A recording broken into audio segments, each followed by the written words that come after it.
ನಾವು ಚೆನ್ನಾಗಿದ್ದಾಗ ಎಲ್ಲರೂ ನಮ್ಮವರೇ, ನಾವು ಸರಿ ಇಲ್ದಿದ್ದಾಗ ಎಲ್ಲರೂ ಮಾಯವಾಗುವರೆ. ಎಲ್ಲರ ಮುಂದೆ ನಗುವ ಪ್ರತಿಯೊಬ್ಬನು ಸಂತೋಷವಾಗಿದ್ದಂತಲ್ಲ, ನಗುವಿನ ಹಿಂದೆ ಅಡಗಿರುವ ನೋವು ಯಾರಿಗೂ ಕಾಣಲ್ಲ. ಫೋನ್ ಬ್ಯಾಟ್ರಿಗೂ ಹೆಂಡತಿಯ ಕೋಪಕ್ಕೂ ಒಂದು ಕಾಮನ್ ಪಾಯಿಂಟ್ ಇದೆ. ಅದು ಯಾವಾಗ ಎಲ್ಲಿ ಹೇಗೆ ಖಾಲಿ ಆಗುತ್ತೆ ಅಂತ ಯಾರಿಗೂ ತಿಳಿಯಲ್ಲ. ಅಮ್ಮನ ಮತ್ತು ಹೆಂಡತಿನ ಬ್ಯಾಲೆನ್ಸ್ ಮಾಡೋದು ಅಂದ್ರೆ ಎರಡು ದೋಣಿ ಮೇಲೆ ಪ್ರಯಾಣ ಮಾಡಿದ ಹಾಗೆ. ಹೇಗೆ ಅಂದ್ರೆ ದುಡ್ಡಿದ್ದವನಿಗೆ ರೋಗಗಳು ಹೆಚ್ಚು, ಆಸ್ತಿಗಾಗಿ ಹೊಡೆದಾಡೋ ಅಣ್ಣ ತಮ್ಮಂದ್ರಿದ್ದಾರೆ, ಆದ್ರೆ ಅಪ್ಪ ಅಮ್ಮನ ಜವಾಬ್ದಾರಿ ತಗೊಳಕ್ ಪೈಪೋಟಿ ಮಾಡೋರು ಇವತ್ತು ಯಾರೂ ಇಲ್ಲ. ವಾಟರ್ ಪ್ರೂಫ್ ಮೇಕಪ್ ಹಾಕಿದ್ ಮಾತ್ರ ಸೌಂದರ್ಯ ಹೆಚ್ಚಾಗಲ್ಲ. ಕಣ್ಣೀರ್ ಬಂದ್ರೆ ತೊಳೆದೋಗೋ ಬಣ್ಣದ ತರ ಈ ಬದುಕು. ಕತ್ತೆ ಅಂತೆ ಕಷ್ಟಪಟ್ರೆ ಯಜಮಾನ ಮಾತ್ರ ಉದ್ಧಾರ ಆಗ್ತಾನೆ, ಕುದುರೆ ಅಂತೆ ಬುದ್ಧಿವಂತಿಯಿಂದ ಓಡಿದ್ರೆ ಮಾಡ್ತಾನೆ. ಹೆಂಡತಿ ಜೊತೆ ವಾದ ಮಾಡಿ ಗೆಲ್ಲೋದು ಎಷ್ಟು ಕಷ್ಟವೋ, ಸೊಳ್ಳೆನ ಬ್ಯಾಟ್ ಇಲ್ದೆ ಸಾಯಿಸೋದು ಅದಕ್ಕಿಂತ ಕಷ್ಟ. ಮನುಷ್ಯನ್ಗೆ ಎಷ್ಟೇ ದುಡ್ಡಿದ್ರು ನಿದ್ದೆ ಬರಲ್ಲ, ಆದ್ರೆ ಆ ದುಡ್ಡುಗೋಸ್ಕರನೇ ನಿದ್ದೆ ಇಲ್ದೆ ಬದುಕ್ತಾನೆ. ಓಟ್ ಹಾಕುವಾಗಿರೋ ಆವೇಶ, ನಾಯಕ ಗೆದ್ಮೇಲೆ ಕೆಲ್ಸಕ್ಕಾಗಿ ಅಲಿಯುವಾಗಿರಲ್ಲ.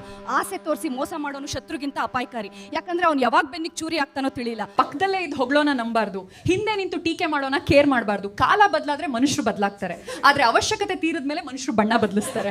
ಅಮ್ಮಂಗೆ ಕಾಮಿಡಿ ಮದೋದು ಅಂದ್ರೆ ಇಷ್ಟ ಇಲ್ಲ. ಅವನು ಹೇಳಿ ಸುಮ್ನೆ ಹೈಡ್ರಾಮಾ ಬಿದು ಒಂದು ಸಾರಿ ಮದ್ವೆ ಆಗು ಅಂದ್ರೆ. ಜೀವನ ಅನ್ನೋದು ಒಂದು ಪುಸ್ತಕ ಇದ್ದಂತೆ, ಕಾಮು ಪೇಜ್ ನಗ್ಸುತ್ತೆ, ಕಾಮು ಪೇಜ್ ಹಸುತ್ತೆ, ಆದ್ರೆ ಓದೋದು ಮಾತ್ರ ತಪ್ಪಲ್ಲ.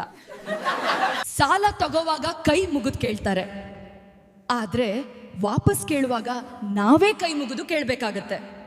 ಬಸ್ಸಿಗಾಗಿ ಭವಿಷ್ಯಕ್ಕಾಗಿ ಕಾಯೋದ್ರಲ್ಲಿ ತಪ್ಪಿಲ್ಲ, ಆದ್ರೆ ಬರುವ ಬಸ್ ಹತ್ತದೆ ಹೋದ ಬಸ್ಸಿಗಾಗಿ ಅಳುವುದು ತಪ್ಪು. ದೇವ್ರೆ ನನ್ನ ಹೆಂಡತಿಗೆ ಒಳ್ಳೆ ಬುದ್ಧಿ ಕೊಡು ಅಂತ ಕೇಳ್ಕೋಬೇಡಿ.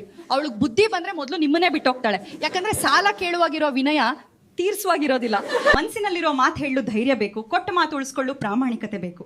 ಜೀವನ ಒಂದು ರೈಲ್ ಪ್ರಯಾಣ, ಇಳಿಯೋ ಸ್ಟೇಷನ್ ಬರೋ ಮುನ್ನ ಎಲ್ಲರ ಜೊತೆ ನಗ್ತಾ ಸಾಗ್ಬೇಕು. ಆಸ್ತಿಗಾಗಿ ಹೊಡೆದಾಡೋ ಅಣ್ಣ ತಮ್ಮಂದ್ರಿದ್ದಾರೆ, ಆದ್ರೆ ಅಪ್ಪ ಅಮ್ಮನ ಜವಾಬ್ದಾರಿ ತಗೊಳಕ್ಕೆ ಪೈಪೋಟಿ ಮಾಡೋರು ಇವತ್ತು ಯಾರೂ ಇಲ್ಲ. ಬ್ಯಾಚುಲರ್ ಲೈಫ್ ನಲ್ಲಿ ಫ್ರೀಡಮ್ ಇರುತ್ತೆ, ಆದ್ರೆ ಸುಖ ಇರಲ್ಲ.